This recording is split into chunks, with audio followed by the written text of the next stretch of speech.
Flashbulbs made the night look like day, but Kang Jiwon had never felt more out of time. Cameras lined the edges of the red carpet, mouths called his name like a spell, and every few seconds white light exploded against his face, freezing him into someone else's memory. He smiled because that's what his body knew how to do. Tilt the chin, soften the eyes, angle the shoulders. Let them see Kang Jiwon, the nation's actor, the man who never aged, never stumbled, never arrived late. Inside, something small and tired kept watching the sky above the hotel instead, as if waiting for a train that would never come. Jiwon SSI, over here. Look this way. He turned, gave them a better angle. A reporter shouted a question about his new drama, about his rumored romance with his co-star, about his thoughts on winning another award. He answered on autopilot, voice warm, practiced. I'm grateful, he said. I'm just doing my best. Like always. The crowd loved that. His manager, following at a careful distance, checked his watch and frowned. You haven't slept again, have you? He muttered later, when they were finally in the car and the city was sliding past in streaks of neon. Jiwon leaned his head against the window. The glass was cool. His reflection stared back at him. Perfect skin, perfect hair, eyes that looked like they belonged to a man 10 years younger. The only real thing was the faint shadow of exhaustion at the corners. I slept, he lied. A little. And the dreams. He didn't answer. The manager sighed. You need rest before the new shoot. The script is heavy, time-skip melodrama, all that. The director wants you raw but not dead. I'm not dead, Jiwon said. He watched a train snake across a distant bridge, lights like beads in the dark. For a moment, steam puffed through his memory, cherry blossoms scattering over an old station platform. A girl in a pale dress waved at him from the edge of his mind, her voice light and sharp.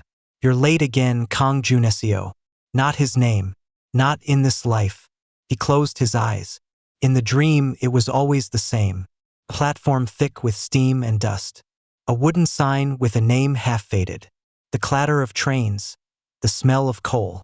She waited under a cherry tree on the far end, hugging a worn suitcase to her chest. Her hair was tied back with a ribbon, her laughter threading through the whistle of the engine. You're late again, she said, but her eyes were soft. If you keep doing this, I really will marry someone else. He ran toward her, but his feet never seemed to move fast enough. Just as he reached out, time folded. Sirens wailed. The platform emptied. She blurred into smoke. He woke up every time with his heart racing and a woman's name on his tongue that wasn't from any script he'd ever read. Hana. At the script reading 2 days later, the dream followed him into the conference room. The table was a U of coffee cups, printed scripts, managers hovering like nervous satellites. The director, all messy hair and dark circles, grinned at them like a proud parent. Thank you for joining this project, he said. I've wanted to tell this story for years. Jiwon flipped open the script. The title stared up at him. When spring comes late, post-war romance, the director had said. Time, regret, second chances. It should have felt like any other melodrama. Didn't. As he skimmed the first episode, his fingers went cold. EXT small train station day. Steam from the arriving train fills the platform. A young woman in a worn dress stands under a cherry blossom tree, clutching a suitcase, eyes fixed on the crowd. Dialogue. You're late again, Kang Joon-seo. His breath stalled. Is everything okay? The writer's voice was soft, a little hesitant. When he looked up, she flinched as if she'd been caught stealing. Yoon Hana, late 20s, sharp bob, oversized cardigan, hands ink-stained from scribbling notes.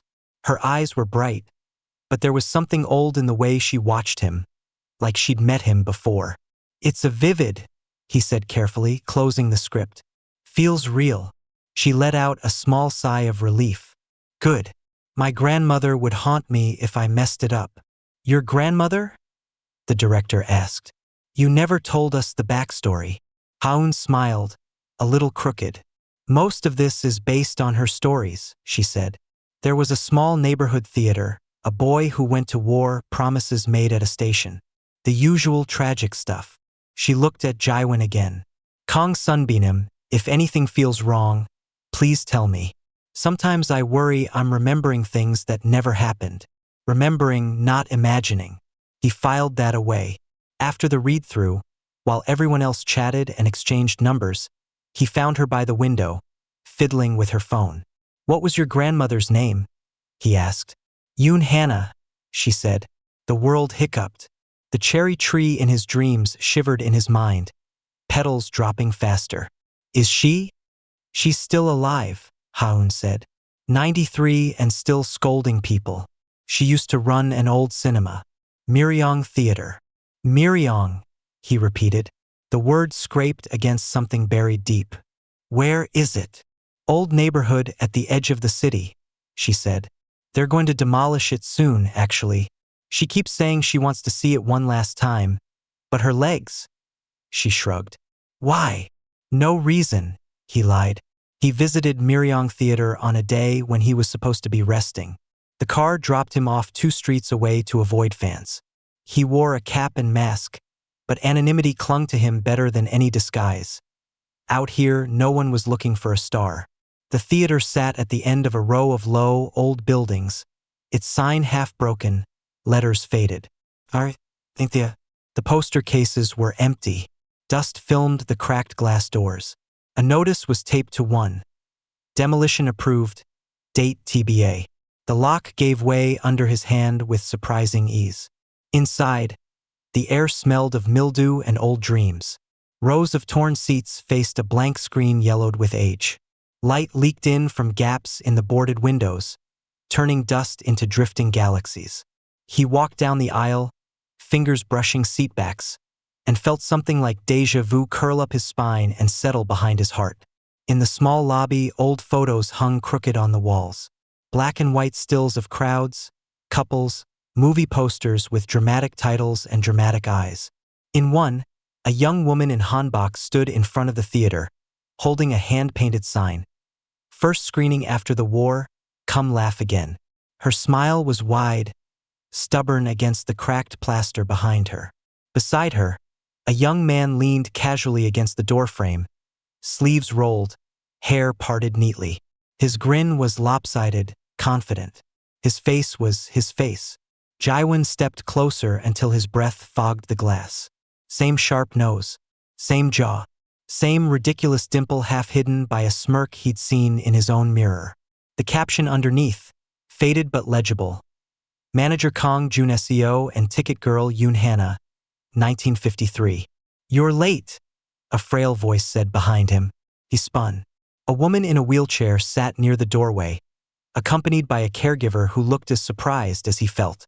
The woman's hair was white and thin, her face a map of years, but her eyes were sharp. They tracked his face with unnerving precision.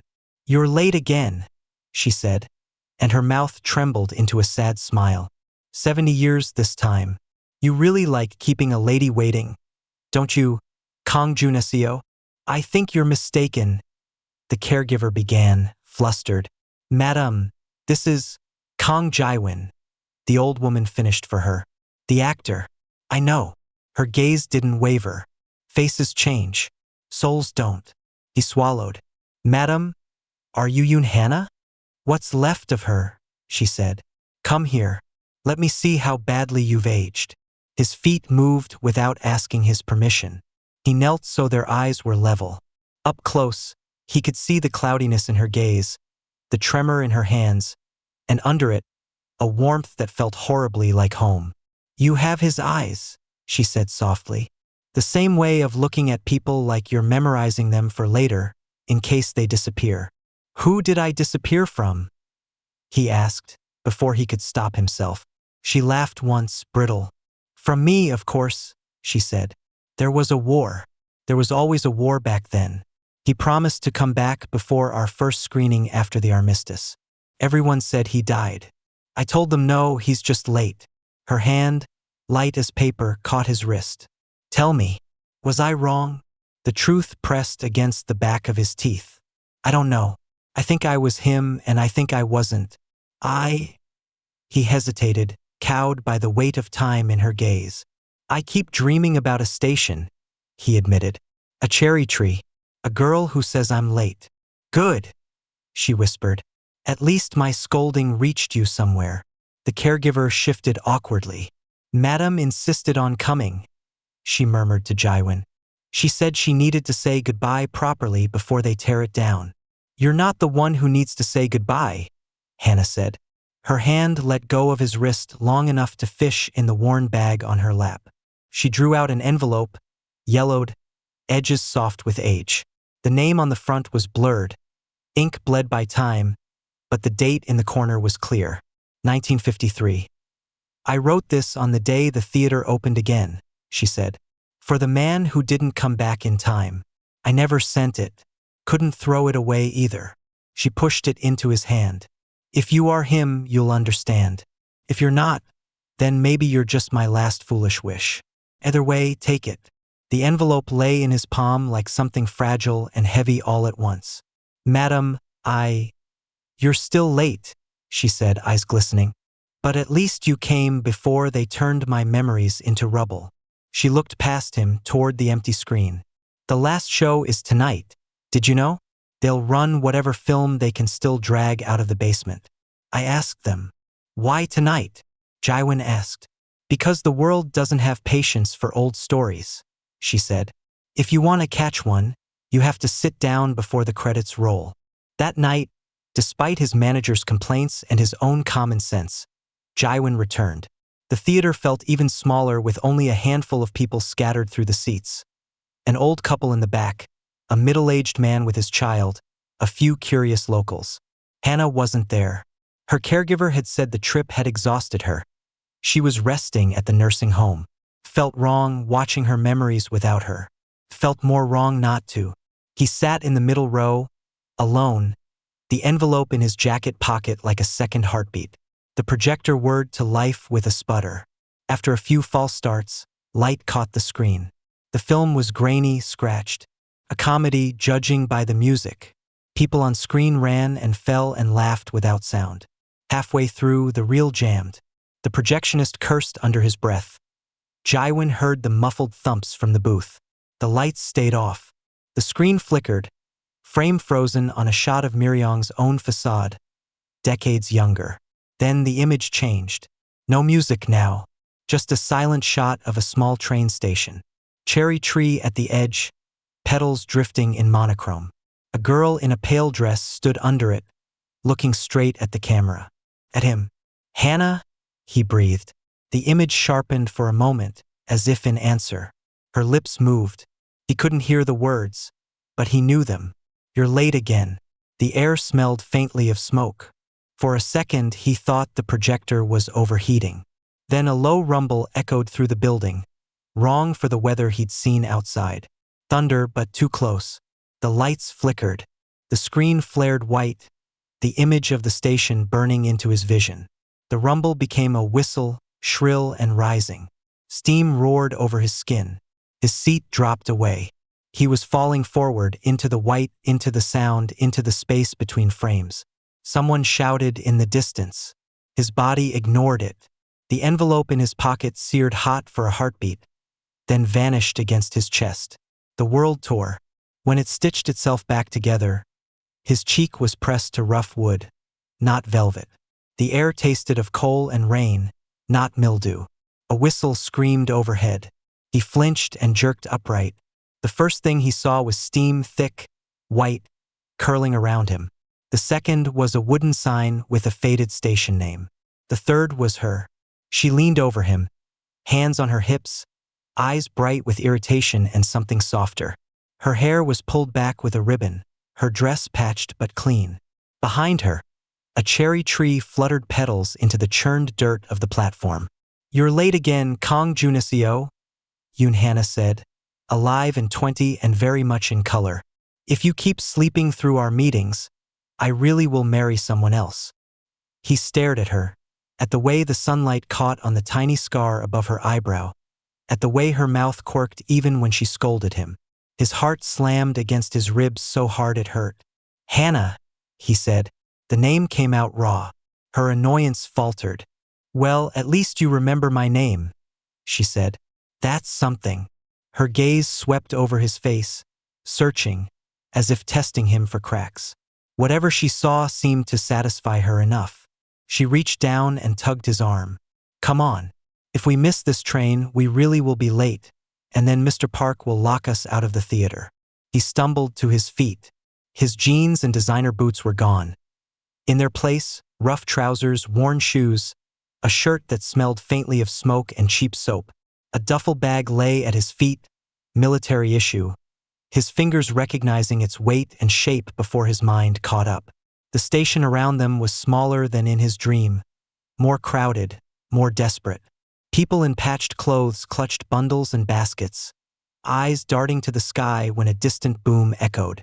Soldiers moved through the crowd, uniforms stiff, expressions tired. None of them spared him more than a glance. You okay? Hana asked. You look like you've seen a ghost. Maybe I have, he said faintly. She snorted. Please, if anyone here is the ghost, it's you. You disappear for years, then waltz back in like the war was just rehearsal. She linked her arm through his, pulling him toward the train. Come on, Joon-seo. Our future isn't going to wait forever just because you like dramatic entrances. His reflection in the train window caught him as they passed. A younger version of himself, hair parted neatly, eyes less lined, but the same man underneath. Kang Jiwon, star of the present, looked back from 70 years in the past, wearing someone else's name and someone else's unfinished story. For the first time in a long time, he felt awake.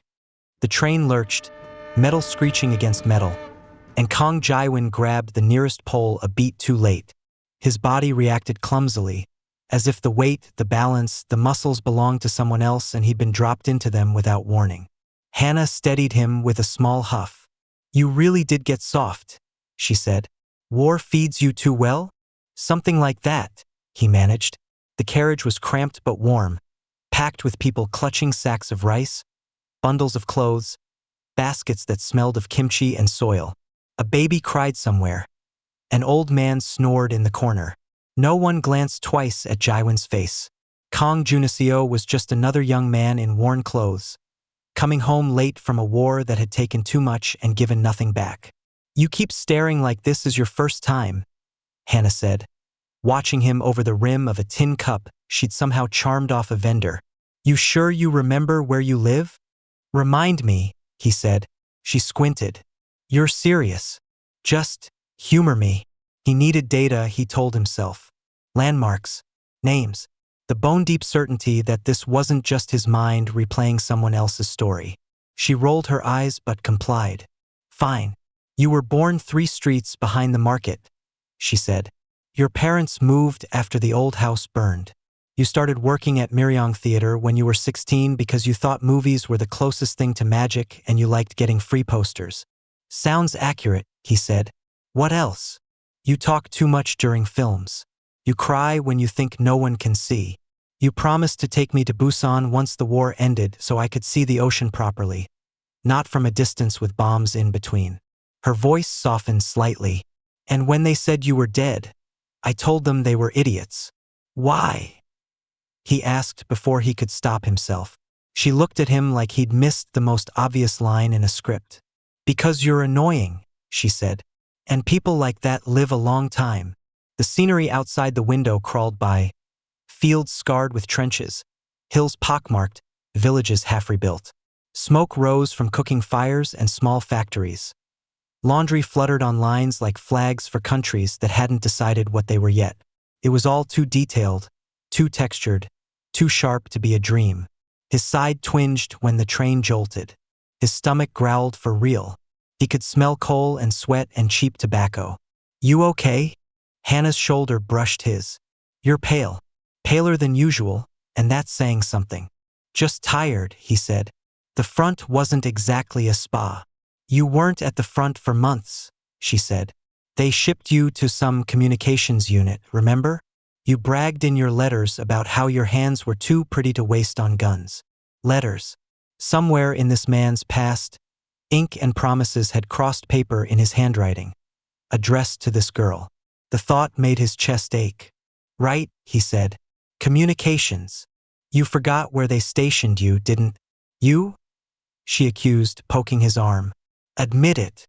Maybe I hit my head, he said. I did mention bombs. The joke came easily. Deflection was a language he spoke fluently in any era. She studied his face for a moment, then let it go with a small shrug, as if war trauma strange was normal. Maybe it was. The train pulled into the station with a shudder and a hiss. The crowd surged forward. Hana grabbed his hand without ceremony. Don't get lost, she ordered. I'm not coming back for you if you fall asleep on another bench. You say that every time, he said. The words slipped out, familiar. Her grip tightened. And you still test it, she shot back. Outside, the town waited, smaller than Seoul but busy in its own way. Market stalls spilled into the street. Children ran between adults, barefoot, laughing. Posters slapped onto walls advertised rice, movies, political slogans. The air was thick with the smell of frying batter and dust. At the end of a narrow street, Myeryong Theater stood not as a relic, but as a living place. Fresh paint on its cracked walls, windows clean, door propped open to let out the heat of the projector room. A banner hung crookedly above the entrance. First spring screening. Remember laughter. The young man in the old photo, him but not him, had stood under that banner once, years ago. Now he walked toward it with his hand in Hana's, and the banner fluttered like a heartbeat. Look who finally came back. Mr. Park, the owner, shuffled out of the lobby, stubby fingers wiping on a rag.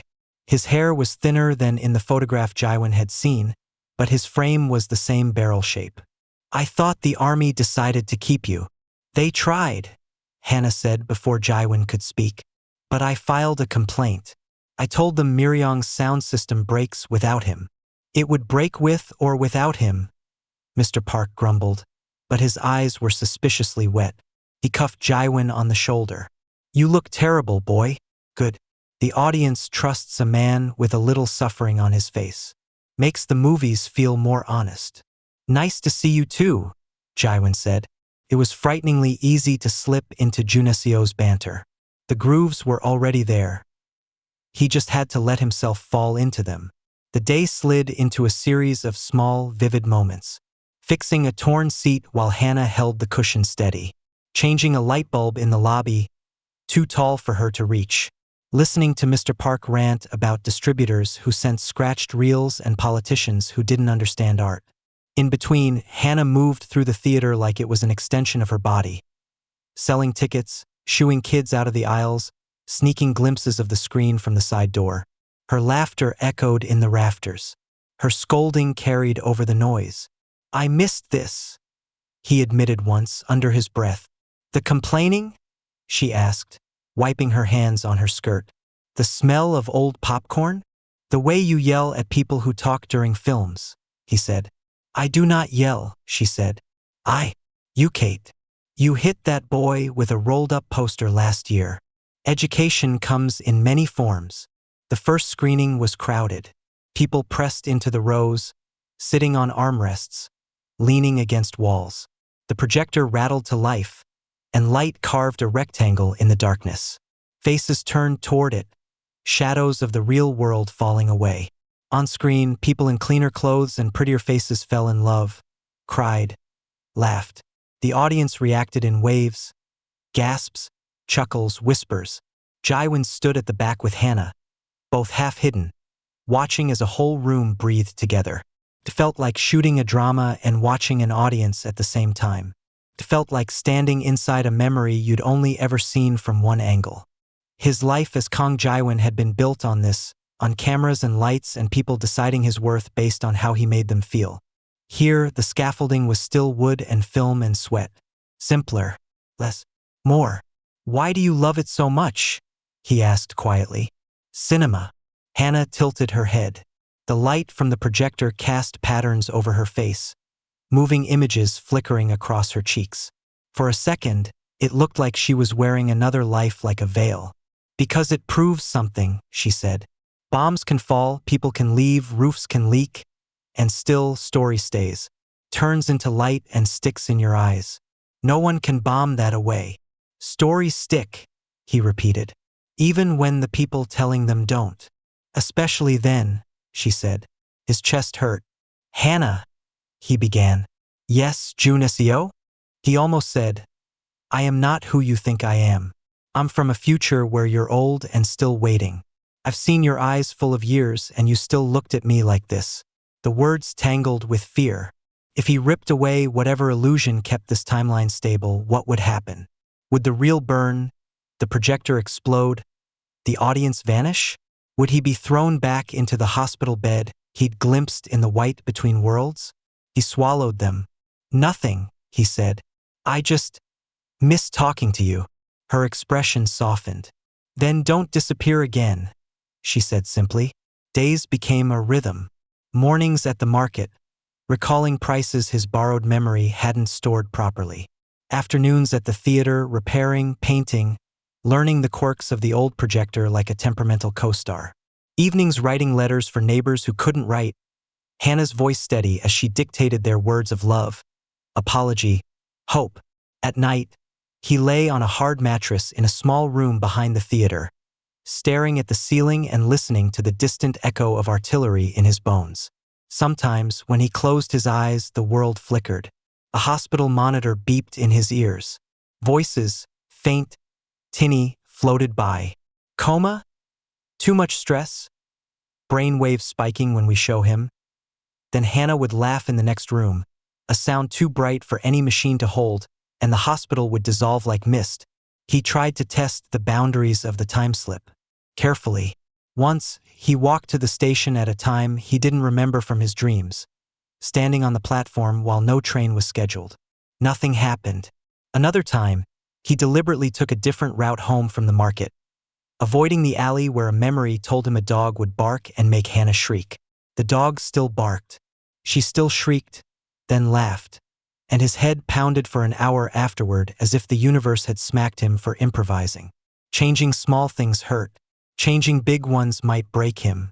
He realized he was caught between two scripts, the one written by time and the one his heart kept trying to scribble notes on. He found the letter by accident. It was a slow afternoon. Rain hammered the roof. The theater was closed. No one wanted to sit in a damp hall when their houses were leaking too. Hannah had gone to visit a neighbor with a new baby. Mr. Park dozed in his office, snoring loud enough to scare ghosts. Jiwon wandered backstage, fingers brushing ropes and curtains. A loose floorboard near the back wall caught his eye. He knelt, pried it up. Dust puffed into his face, making him cough. Beneath, wrapped in cloth, was a small stack of things. A dried pressed flower, a movie ticket stub with his Joon-seo's handwriting on the back, and an envelope. The handwriting on the front made his breath catch. To the man who left and came back too late. The date in the corner matched the one on the envelope now gone from his jacket pocket in the present. This one was fresher, the ink less faded. It had never been sent. His hands shook as he unfolded it. Dear idiotic late man, it began. He almost laughed. Of course. You said you'd come before the first spring screening. You insisted. You made me paint banners and argue with Mr. Park and buy ribbon for my hair as if the world wasn't still half on fire. She'd scratched that sentence out halfway through and continued below. When they said you were dead, I called them liars. When they said I should forget you, I called them cowards. When they said time would fix it, I wanted to scream. He could almost hear her voice in the loops of her letters. The letter stopped abruptly there, midline.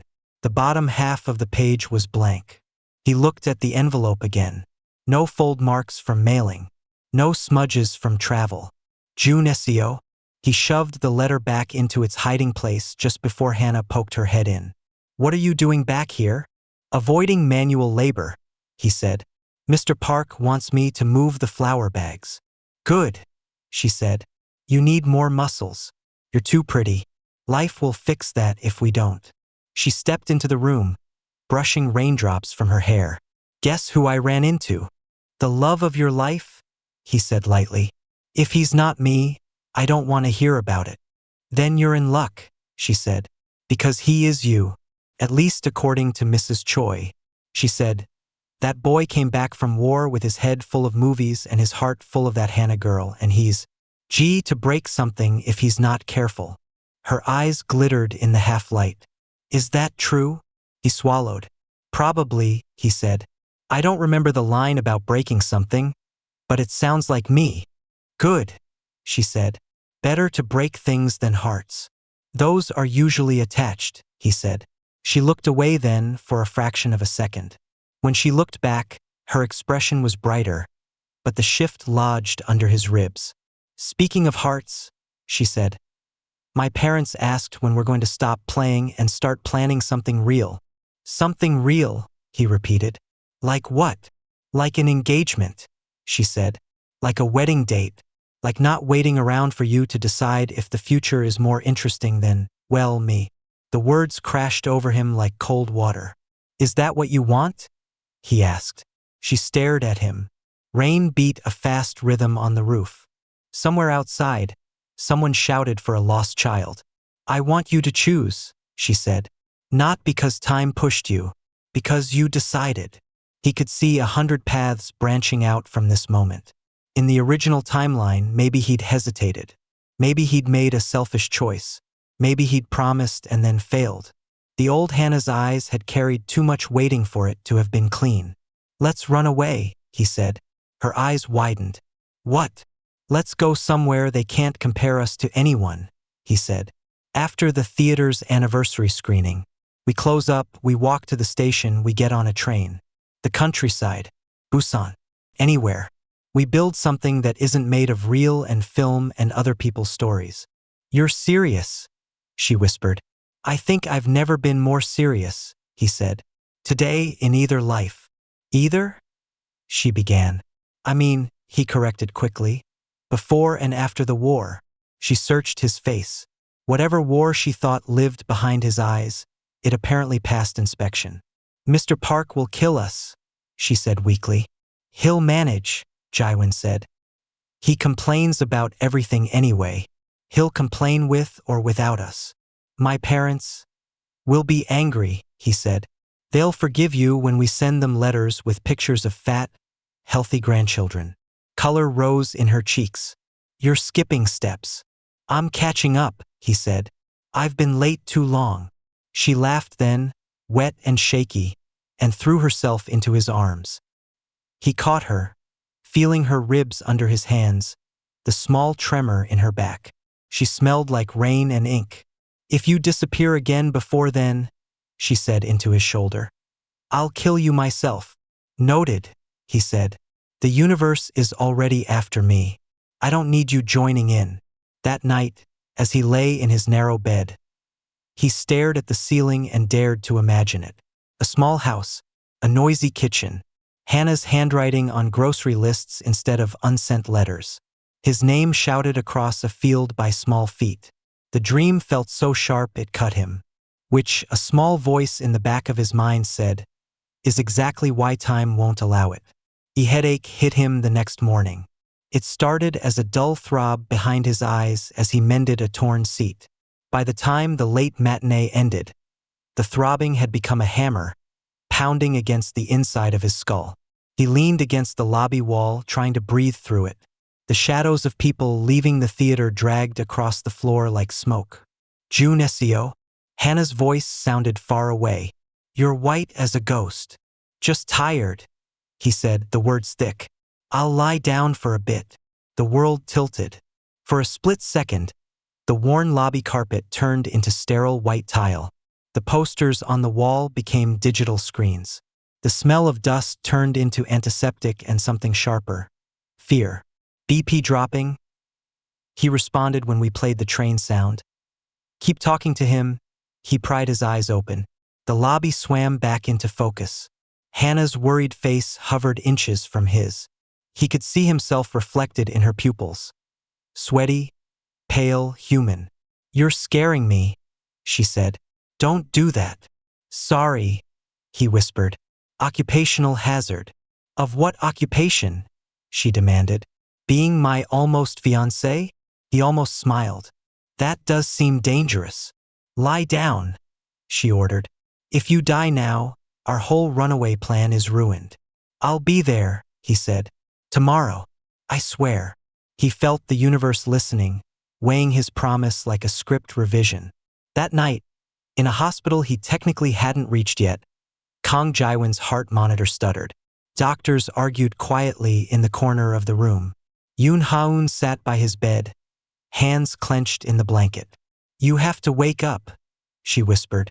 Halmoni will kill me if you die before the drama airs. One of the doctors said something about neural pathways and narrative triggers. Every time we play that old station sound, his brain activity spikes, he said. It's like he's stuck in a story. Then give him a happy ending, Haun snapped. You're doctors, not writers, but try. The rain started in the past just before dusk. It came in sheets, drumming on roofs, turning the street into a slick ribbon. Jiwon shrugged into his worn coat, fingers clumsy on the buttons. The plan was simple. Close the theater after the last showing, slip out the back, meet Hana at the station with one suitcase between them. Simple, except time had never liked simple. He stepped into the lobby to find Mr. Park staring at the leaking ceiling with resigned despair. We'll need buckets, Mr. Park sighed. Again. We can fix it tomorrow, Jiwon said. Tonight's the anniversary. The show must go on. You and your show, Mr. Park muttered, but something like pride softened the complaint. The last screening was half full. People huddled in damp clothes, shaking off umbrellas, sharing warmth. They stayed anyway. They always did when the film promised even a brief escape. Hana moved through the aisles, adjusting seat numbers, checking tickets. Their eyes met briefly across the room. She tapped her wrist, a silent reminder. Don't be. He nodded. I won't. Halfway through the film, the headache returned. It started as a pinch at the base of his skull. He gritted his teeth, focusing on the flickering light. On screen, a couple argued at a train station in a language he didn't fully understand, but the intent was clear. Stay, go, stay, go. The pain sharpened. In the projection booth, the film whirred. In the hospital, a machine beeped too fast. His brain activity is peaking, someone said. It's now or never. Now or never what? Haun demanded. Now he lives or… The doctor didn't finish. On the platform of a small 1950 station, time tied a knot and pulled. Jiwon stumbled out of the theater at the end of the film, clutching his head. The town outside was nearly dark, rain turning everything into smeared reflections. He could hear the distant whistle of the last train. You're late again. No, he hissed, pushing against the invisible drag that seemed to yank him backward with each step. His feet slapped the wet pavement. The world flickered between eras, lamps turning into streetlights, wooden signs into neon, faces into blurs. He ran harder. The station emerged from the rain, smaller than his memory, more real. The cherry tree, stripped of most of its blossoms, shivered near the far end of the platform. Under it, Hana stood with a small suitcase, hair plastered to her cheeks, dress clinging to her knees. When she saw him, her shoulders sagged with relief so intense it hit him like a wave. You came, she said, breathless. I thought. The air sang with the approaching train. Soldiers moved along the platform, checking papers, eyes sharp even in the dim light. The pain in his head exploded. He dropped to one knee, hand digging into the slick surface of the platform. For a moment, he saw the hospital ceiling instead of the station roof. We're losing him. Push the meds. Kang Jiwon. If you can hear me, wake up. Haun's voice cut through the clinical noise like Hana's had cut through the war. The world waited for him to choose, and Kang Jiwon couldn't breathe. Rain hammered the station roof. The whistle screamed. Soldiers shouted for papers. Hana's fingers crushed his coat like he was the last solid thing in a breaking world. Just don't leave, she whispered. That's all. It would have been so easy in the simplest version of the story to obey, to drag her onto the train, to disappear into countryside and hunger and some small, honest life where no one recognized his face, to die here as Kang Joon-seo and never wake up in a hospital. But behind her, he could see other things. Mr. Park cursing at leaking roofs, kids sneaking into the theater, neighbors lining up for letters, a 93-year-old woman staring at a crumbling building and still calling him late.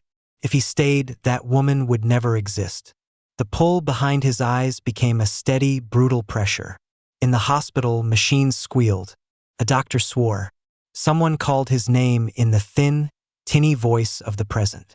Jiwon SSI, stay with us. The two names collided in his skull. Jiwon, Joon-seo, and for the first time he understood. He wasn't choosing between one life and another.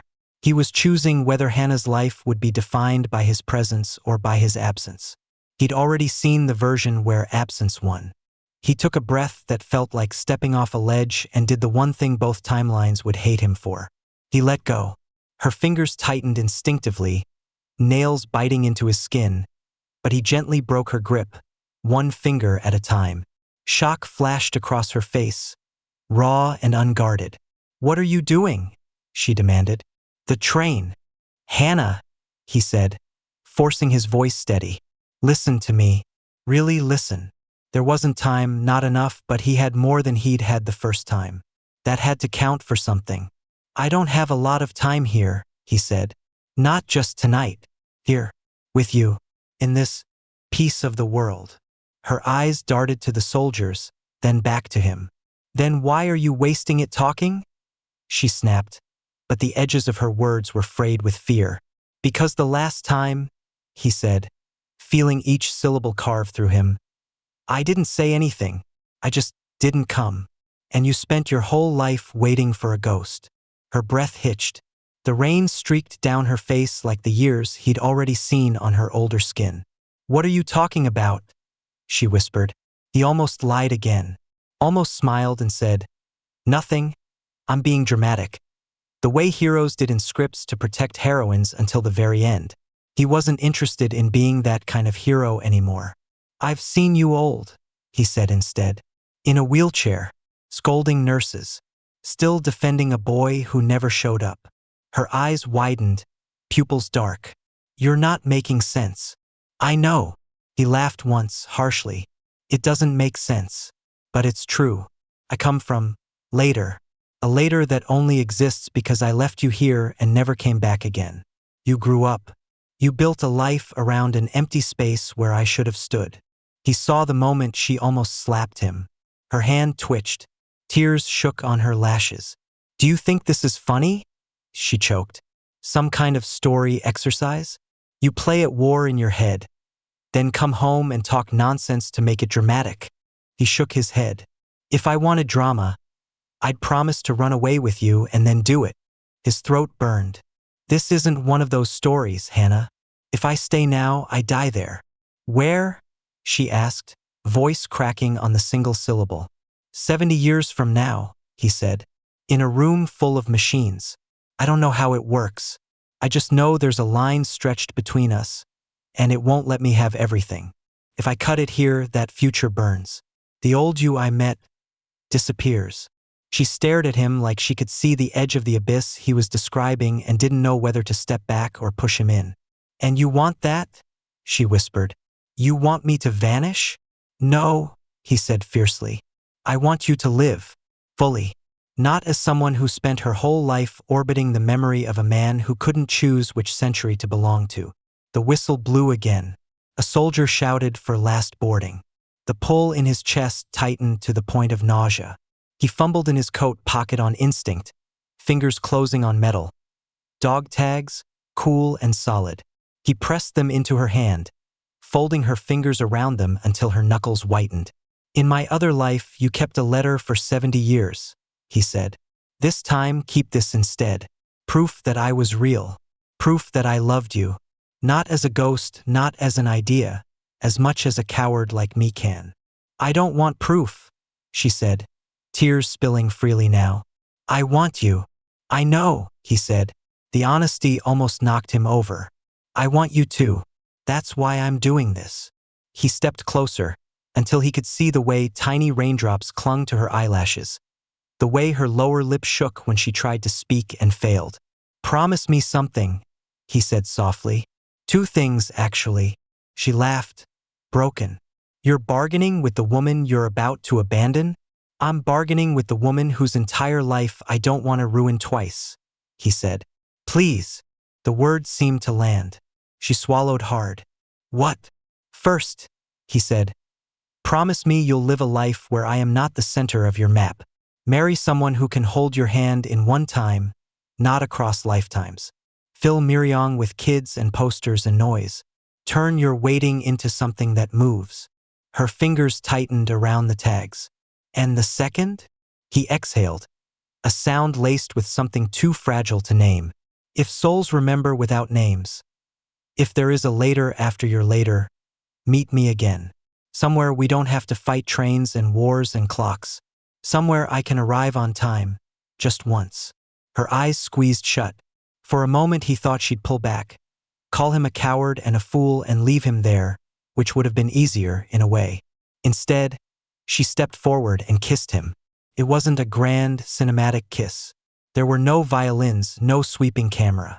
Just the press of her cold lips against his, the taste of rain and salt, the way her hands fisted in his coat like she could pin him to this minute by will alone. He kissed her back like a drowning man memorizing air. When she pulled away, both of them were shaking. You are the most selfish, kindest idiot I have ever met, she whispered. Occupational hazard, he said, voice wrecked. She lifted the dog tags between them, chains dripping. Then I promise, she said hoarsely. I'll live. I'll fill the theater. I'll yell at kids. I'll marry someone infuriating and kind, just so you have competition when you see me again. He huffed a laugh that felt like it might break him. Good. And, she added, eyes burning, if I see you in another life and you're late again, I'm not waiting. You find me this time. Deal, he said. The pull yanked hard, like the universe had been waiting for a cue. The edges of the station blurred. The sound of the train stretched into something high and thin, morphing into the whine of a machine. I have to go, he said, the words slurring. If I stay another second, I don't think I'll be able to leave. Then go, she said, tears streaming, chin lifted. You're late enough as it is. He wanted to say 1,000 things. He managed only 3. I love you. Hannah's mouth curved, a broken, luminous thing.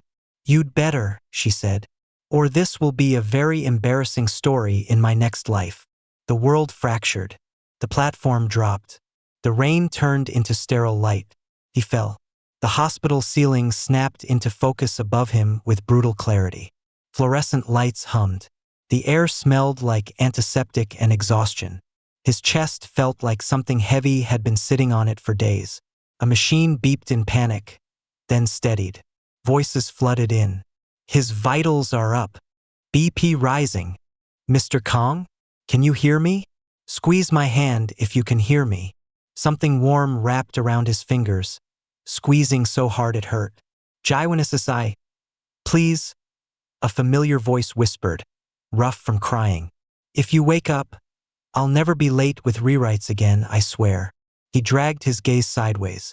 Yoon Hana sat in the chair by his bed, hair a mess, eyes swollen, script pages scattered like fallen leaves around her. Her hand was clamped around his. Haun. His voice came out as a croak, foreign in his own ears. She froze, then lurched to her feet so fast the chair scraped. He spoke. She looked like she didn't know whether to laugh or sob. Yeah. Kang Jiwon, do you know how much trouble you caused? He tried to answer, coughed instead. She jumped, fumbling for the call button. Get the doctor, she yelled toward the door. And water, and coffee. For me. The doctors came. They shone lights in his eyes, asked him his name, the date, the last thing he remembered. He lied without meaning to, instinctively protecting the impossible. Script reading, he said. Station scene. Headache. They nodded, murmuring about stress and overwork, about dreams blending with roles. No one asked if he'd traveled 70 years on a projector beam. It would have complicated the paperwork. Later, when the room was quiet and the machines beeped at a less insulting pace, Haun slumped back into her chair. You looked dead, she said bluntly. I don't recommend it as a publicity stunt. Noted, he rasped. She watched him for a long moment, eyes searching his face the way Hannah's had at the station. You kept saying a name in your sleep, she said softly. Hannah, my grandmother's name. His heart stumbled. Did I? She nodded. Halmoni would have scolded you for being familiar. Where is she? He asked, though part of him already knew. Haun's face shifted. She passed away, she said, while you were in the coma, peacefully. She saw your first teaser on TV and said, he finally looks like he understands. And then went to sleep. Grief punched through him, old and fresh all at once. He'd lost her twice, and neither time had been clean. She left you something, though, Haun added. Told the nurse, give this to the idiot if he wakes up before I forget why I'm mad at him. Later, discharged but still unsteady, Jiwon found himself back at Myeryong Theater. It had changed in his absence. The demolition notice was gone. A new banner fluttered. Historic site, under restoration. Someone had fought for it. Maybe Haun, maybe the community, maybe the ghost of an old woman's stubbornness. Inside, the dust was half cleared. Construction noise echoed faintly. In the lobby, where the photo had once hung, there was now a temporary board with plans for renovation. He sat on a crate and opened the small box the nurse had given him. Inside, carefully folded, was an old photograph. Hannah stood in front of Myeryong's entrance, older than the girl at the station but still bright-eyed, laughing at something off camera. Beside her was a man he had never seen before, broad-shouldered, gentle-looking, a hand on her back like he knew she'd run ahead if he let go. They looked happy. His stomach hurt. A few smaller photos were tucked behind it, children, grandchildren, hands holding tickets, community gatherings in the theater. On the back of one, Hannah's handwriting curled. We waited, then built instead. It was easier. At the bottom of the box was the letter. The same envelope he'd held in the theater, but older now, softer. He unfolded it carefully. Dear idiotic late man, I heard you finally came back. Not in the way I expected. Not at the station with a suitcase in your hand and an apology on your tongue. You arrived flickering, in stories and screens, in the faces of actors who don't know why their eyes look sad when they smile.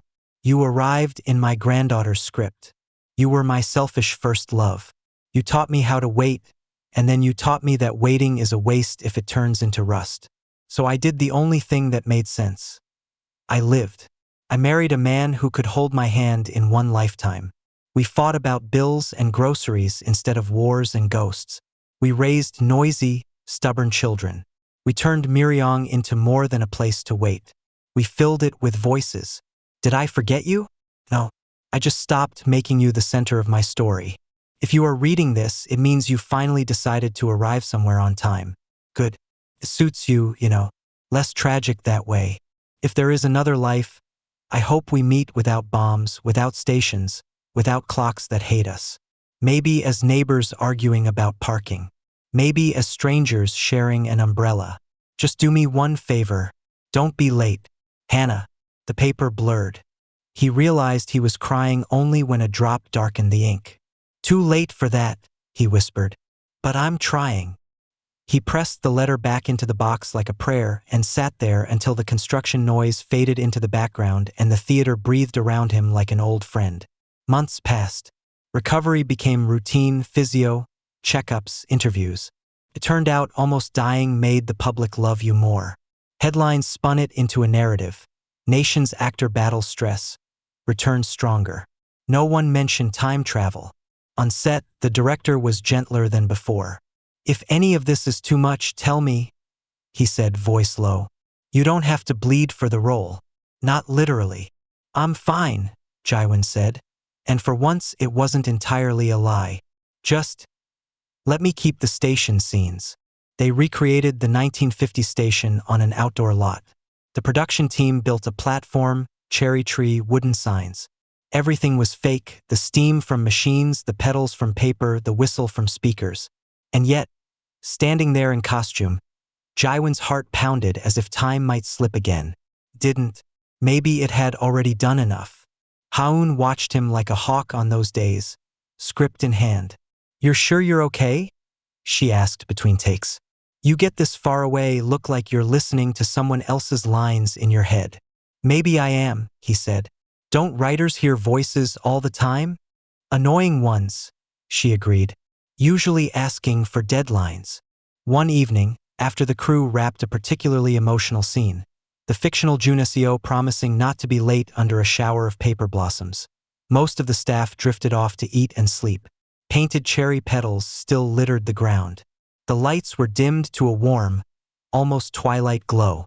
Someone had forgotten to turn off the little machine that puffed out a slow, gentle mist at the edge of the set.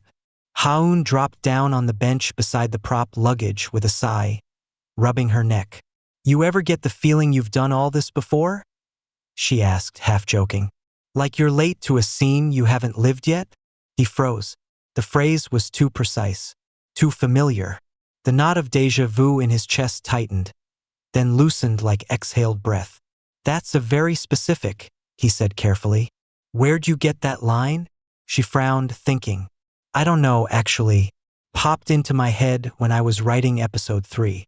Feels like something Halmoni might have said, but I don't remember her saying it." "Maybe she did," he said softly. "Maybe not in words." Haun studied him for a moment. "You really scared us, you know," she said. "In the hospital." "Sorry," he said. "You should be." She nudged his shoulder. "Halmoni kept saying, men like him always dance with death. Tell him to pick a different partner." He laughed, the sound rough but real. "I think she already made me." "How?" Haun asked. He looked at her, really looked. At the way she chewed her lower lip when she was thinking, the way she gestured with her pen like it was an extension of her hand, the way she turned her whole body toward him when she listened. Her face wasn't Hannah's. Her laugh wasn't exactly the same, but there was a familiar tilt to her stubbornness, a familiar warmth in the way she bristled when people talked about giving up. "By making sure I lost my first dance," he said. "So I'd stop taking time for granted." She rolled her eyes. "You actors and your metaphors." He hesitated, then took a breath. "If I'm late again," he said, "will you slap you?" she offered. "Wait," he finished. She blinked, the joke dying mid-flight. A slow, cautious smile curled her mouth. "Depends," she said. "Are you planning to run off to war in the middle of a shoot?" "No," he said. "Disappear without telling anyone where you went?" "No." "Ghost me for 70 years and then turn up in my granddaughter's script as inspiration?" she pressed. He laughed. "I'll do my best to avoid that." "Then," she said, swinging her feet lightly, "I'll walk with you. Less waiting that way." It wasn't a confession. Not exactly. But something in the air shifted, lighter and heavier at once. He stood, holding out a hand. "Then Yoon Writer Nim," he said. "Shall we arrive, just this once, on time? For dinner, at least." She eyed his hand, then took it, standing and dusting fake petals off her skirt. "If you're late," she warned, "I'm eating without you." "Fair," he said. They walked off the set together, past the fake station, under the plastic cherry tree that still somehow felt like a real blessing. Their shadows stretched across the painted platform, overlapping and then separating, then overlapping again. Somewhere else in the city, Myeryong Theater opened its doors for an evening screening. The restoration wasn't finished yet, but the community insisted on using it as soon as it was safe. People filed in, laughing, talking, holding paper tickets like small promises. In a side room, under a newly replaced wooden floorboard, a tiny scrap of paper lay where it had been slid years ago during the renovation. Whoever found it had smiled and left it there, feeling it belonged to the building more than to any museum. On it, in old ink, a few lines curled. "To whoever finds this, if you ever feel late for love, remember, sometimes souls travel slower than clocks. Wait a little. You might already be on your way to each other." The projector hummed. Light spilled onto the screen. In the beam, dust motes rose and fell like petals, like years. In one frame, just for an instant, if you looked closely between story and light, you might have seen a young man and a young woman on a station platform, laughing as if nothing in the world could ever be late again.